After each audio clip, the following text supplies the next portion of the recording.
बार हम ज़िंदगी जीना चाहते हैं, लेकिन बहुत सारे हमारे पीछे ऐसे दबाव होते हैं जिनकी वजह से हम खुल के नहीं जी सकते। जैसे कि बहुत सारे लोग कहते हैं, मतलब ससुराल से हो, ससुराल से हो, कहीं से भी हो, या हस्बैंड हो, लेकिन अल्लाह का शुक्र है मेरी ज़िंदगी के अंदर ये सारी चीज़ें नहीं हैं। मैं अपनी ज़िंदगी में इतनी खुश हूँ, जितना अल्लाह से शुक्राना अदा करूँ ना कम है, क्योंकि मेरे हस्बैंड जो है वो मेरे साथ है। और मुझे इस बात की बड़ी खुशी है कि मैं जो चाहती थी ना बचपन से कि मैं ये काम करूं, और मुझे रोक टोक लगती थी, तो वो चीज़ें मेरे हस्बैंड के अंदर नहीं है। माशाल्लाह से वो कभी नहीं कहते कि तुम ये काम मत करो और ये सही नहीं है, ये काम करने से मुझे प्रॉब्लम है। कभी कभी अगर ऐसा हो भी जाए ना बाई चांस, अव्वल तो आज तक हुआ नहीं है, लेकिन मैं खुद भी सोच लेती हूँ कि मेरे हस्बैंड को ये चीज़ बुरी तो नहीं लगेगी, अगर मैं ये काम करती हूँ तो मेरे हस्बैंड को कहीं हर्ट तो नहीं होगा। हर अगर वाइफ़ यही जानने लगे, अपने हस्बैंड की खुशी के बारे में समझने लगे, और हस्बैंड भी वाइफ़ को समझे कि ये घर में बैठी हुई तो काम कर रही है, तो सच मानिए आपकी ज़िंदगी में कभी भी लड़ाई झगड़े ना आएंगे, और ना ही कोई प्रॉब्लम होगी आपकी ज़िंदगी में। आपकी ज़िंदगी बहुत खुशगवार होगी, क्योंकि आपके हस्बैंड और आपकी फैमिली आपके साथ होगी। और हर दिन कुछ ना कुछ हमें नया सीखने के लिए मिलता है, और हम सीखना भी चाहते हैं। तो कुछ इसी तरह से मेरे साथ भी हुआ। जब मैंने अपना यूट्यूब चैनल पे काम करना शुरू करा, तो बहुत सारी परेशानियां मुझे भी आई। ये उन लड़कियों के लिए और उन बहनों के लिए कह रही हूँ जो मुझसे जुड़ रही हैं, और जो नई नई यूट्यूब पर आई हुई हैं और चाहती हैं वो कि मैं अपनी ज़िंदगी की थोड़ी सी स्टोरी उनके साथ शेयर करूँ। तो मैं उन्हें बता दूँ कि जब मैं यूट्यूब पर आई थी ना, तो मेरे साथ भी बहुत कुछ हुआ था, और आज भी हो रहा है, लेकिन मैं अपनी जगह पे खड़ी हूँ, क्योंकि मुझे पता है कि मुझे कोई नहीं हिला सकता सिवाय अल्लाह के और मेरे शौहर के। जब वो दोनों मुझसे राज़ी हैं तभी तो मैंने ये कदम बाहर निकाला है, और अपनी मंजिल तक पहुंचने के लिए मैं बेइंतहा कोशिश कर रही हूँ और मेहनत कर रही हूँ। लेकिन उसका सब्र का फल जो है ना वो वक्त पे ही मिलता है। बेसब्रा इंसान कभी भी कोई काम नहीं कर पाता। तो जिस टाइम पे मैं आई थी ना, तो मैंने अपने हस्बैंड से बताया था कि मैं ना ऐसे ऐसे चैनल चालू करना चाहती हूँ, और अगर आपकी परमिशन हो तो मैं करूँ। उस टाइम पे ना मेरे हस्बैंड को भी नहीं पता था, क्योंकि लॉकडाउन का टाइम था, घर में सब बैठे रहते थे, बोर हो जाते थे हम भी, सारा दिन घर में कैद रह के किस तरह से अब वो टाइम के हालात जा रहे थे।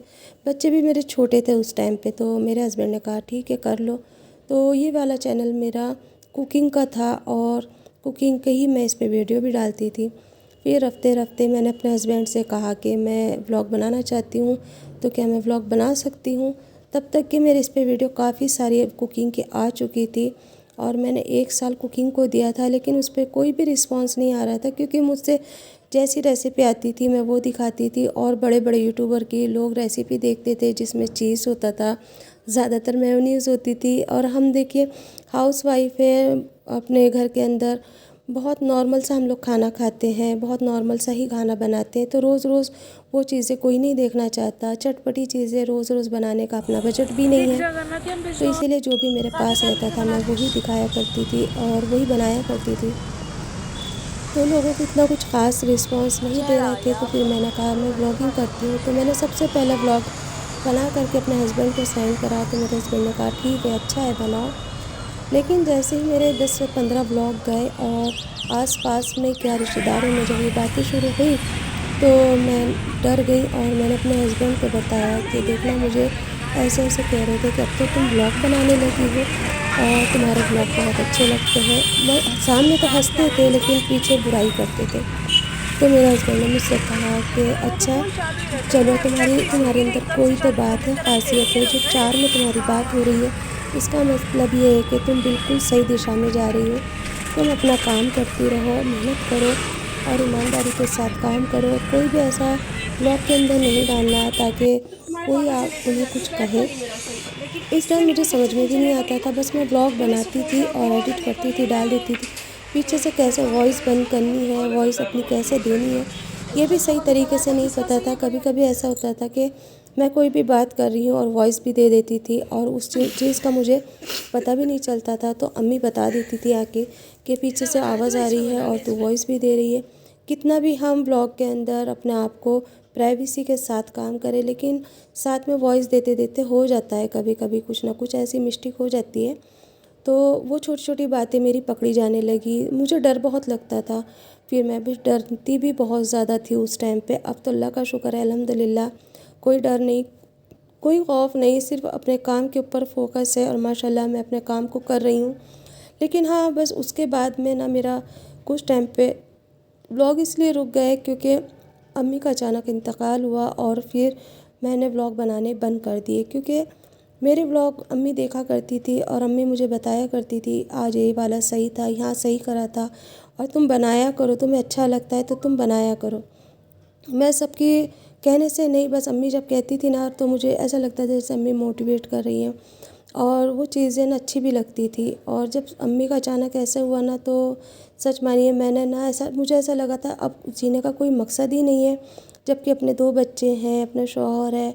लेकिन उस वक्त अचानक की मौत थी, तो उसकी वजह से मैं पता नहीं इतनी टेंशन में क्यों रहने लगी थी कि मुझे ना तो व्लॉग बनाने में मज़ा आता था ना इंटरेस्ट था। और बस मैंने एक छोटा सा चैनल अपना बना करके इसको छोड़ दिया और ये सोच लिया कि जाने दे, क्या पता लाइफ में फिर वक्त मिले तो मैं इस पे काम करूँ। लेकिन मेरी बेटी ने फिर क्या करा कि वो कैसे भी करके शॉर्ट बनाती थी या जैसे भी उससे वीडियो बनती थी ना, वो इस पे डालती रहती थी, जिसकी वजह से क्या हुआ, मेरा वॉच टाइम घट गया एकदम से, और मेरे चैनल को है ना बिल्कुल मतलब वो डाउन पे चला गया। क्योंकि 1 साल का अरसा काफ़ी होता है, 1 साल तक मैंने बिल्कुल भी व्लॉग नहीं बनाया और ना ही इसको पलट करके देखा।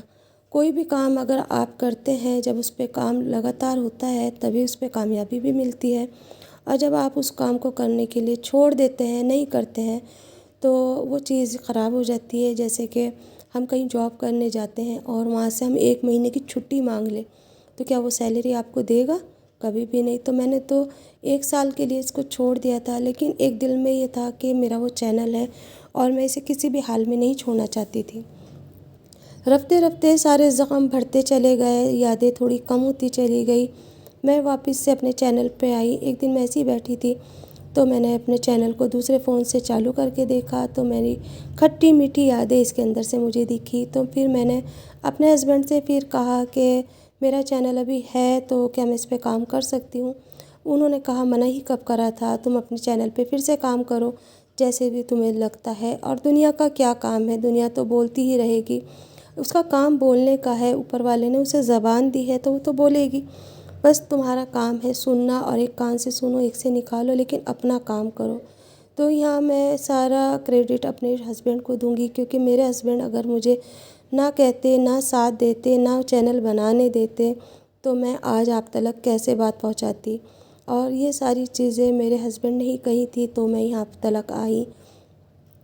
अगर आदमी ही मना कर देना तो इंसान कुछ भी नहीं कर सकता। सास ससुराल वालों की तो एक बात ये होती है कि हम उनको कह देंगे कि मेरे हस्बैंड की मर्ज़ी है तो मैं काम करती हूँ, लेकिन अगर हस्बैंड मना कर दे तो फिर नहीं कर सकता इंसान। और ख़ाली बैठने से तो अच्छा यही है कि आप कुछ ना कुछ करते रहें, अपने दिमाग को कहीं ना कहीं लगाएं, इतना बिज़ी रखें कि आपको आस पड़ोस का क्या, अपने ससुराल वालों का या किसी का भी कोई ख़्याल ही ना आए। जब आप कामयाब हो जाते हैं ना, तो वही लोग जो आपकी कल मजाक उड़ा रहे थे वही ये कहेंगे कि तुमने अच्छा करा, तुम यहाँ तक आ गई, हम तो कर ही नहीं पाए। और जब आप अपने चैनल को बंद कर देते हैं तो वही लोग कहते हैं, हाय क्यों बंद कर दिया, इतना अच्छा काम करती थी तुम तो, और अब तुमने अपना चैनल बंद कर दिया। और यही मेरे साथ हुआ, जब मैं काम करती थी तो बुरी लगती थी और जब मैंने बंद करा तो अच्छी लगने लगी थी। कहीं ना कहीं ये नाकामयाबी की एक निशानी होती है कि जब आप आगे बढ़ते हो तो आपको कोई भी पसंद नहीं करता, और जब आप पीछे हटते हो ना तो आपको उस टाइम पे भी कोई पसंद नहीं करता, क्योंकि दुनिया है इसका नाम, वो ना तो आपको आगे बढ़ने देना चाहती है ना पीछे हटने देना चाहती है। इसी तरह से आपको अपने उंगलियों के इशारे पे नचाती है, तो उनकी उंगलियों पे इशारे पे नाचने से बेहतर यही है कि आप अपने काम पे तवज्जो दें, आप अपने काम को ईमानदारी के साथ करें। एक हुनर है आपके अंदर जो कहीं ना कहीं छुपा है, और उस चीज़ को बाहर निकालना आपका काम है। अंदर दिल के अंदर झांक कर देखें, आप क्या कर सकते हैं। आपको कुकिंग आती है, आप कुकिंग कर सकते हैं, आपको सिलाई आती है, आप वो कर सकते हैं। कोई भी टैलेंट है आप वो करके दिखा सकते हैं, अगर आपके अंदर लगन है और आपकी लगन अगर सच्ची है तो। वरना ज़िंदगी तो यूं ही चलती चली आई है और चलती चली जाएगी और एक दिन आप देखते रह जाएंगे।